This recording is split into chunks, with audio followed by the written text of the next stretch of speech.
Hey guys, it's Julian here, and today I am super excited to be showing you how to take your techno kicks from this to this. And yeah, so as usual, you get the project file and samples and all that kind of stuff from this video in the description for free. So make sure to go pick that up if you want this kick and the stuff that's in here. And if you're patient on my Patreon, check there because it'll be available without a download gate.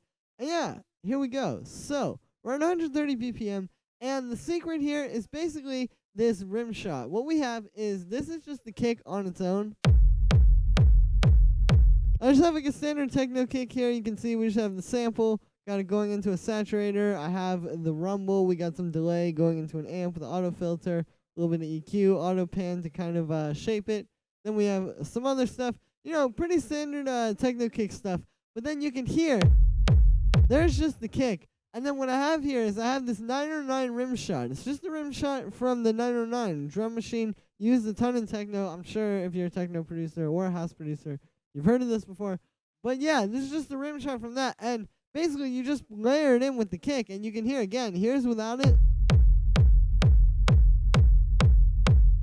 And with it. And it just adds this really, really nice kind of punch on top of it. And the reason why is basically just because of how it's hitting. Like you can hear, it's just a really, really clicky sound. And it fits really, really well with these big kind of techno kicks like this. And yeah, you can maybe even turn it down a little bit.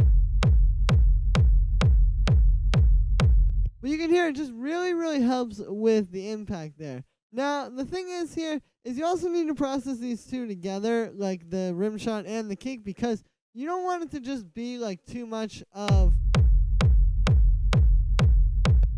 space between them. And what I mean by this is you want it to sound like it's one thing. You don't want it to sound like a rim shot on top of a kick. You just want it to sound like one really punchy, really hard-hitting kick. So that's the purpose of processing these in a group, is that it just kind of helps to put them in the same range. I'll show you.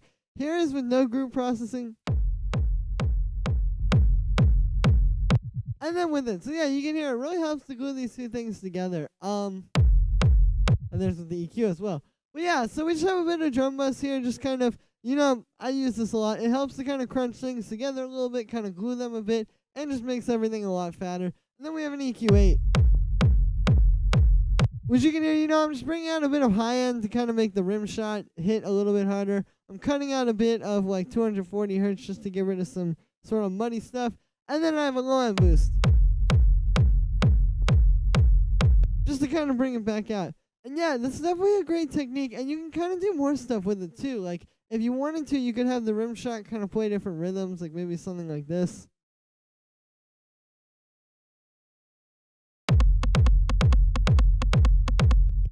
Something like that, or even just something like, you could just have it play just straight 16th notes.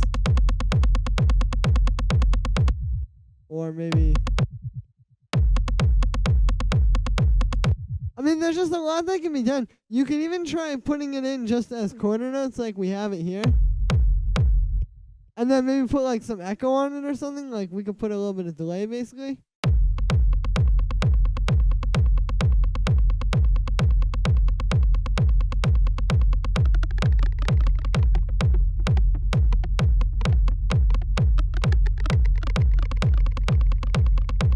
Yeah, you can hear, you can just get a lot of cool stuff.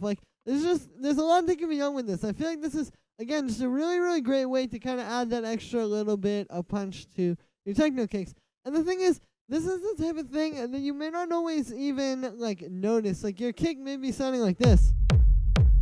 And you're just oh, great, it's hitting really hard. Wonderful, it's done. But really, try adding, a layer like this. Again, you can really hear the difference there. It really helps. And yeah, that is pretty much it for this one. It's really simple. Like I said, this is, or like the title says, it's not clickbait. This one is actually just one simple trick that can help you make your techno kicks sound really good and really punchy. So that's me for this one, guys. Thank you very much. As always, make sure to like this video as well as subscribe. Let me know what you think of the video in the comments. Once again, you can get the project file and samples from this video in the description for free. So go check that out. Again, you can get this pretty nice kick to use in your own tracks. And if you're a patron on my Patreon, check there because it'll be available shortly without a download gate. Thank you so much, everybody, and I will be seeing you tomorrow with another video.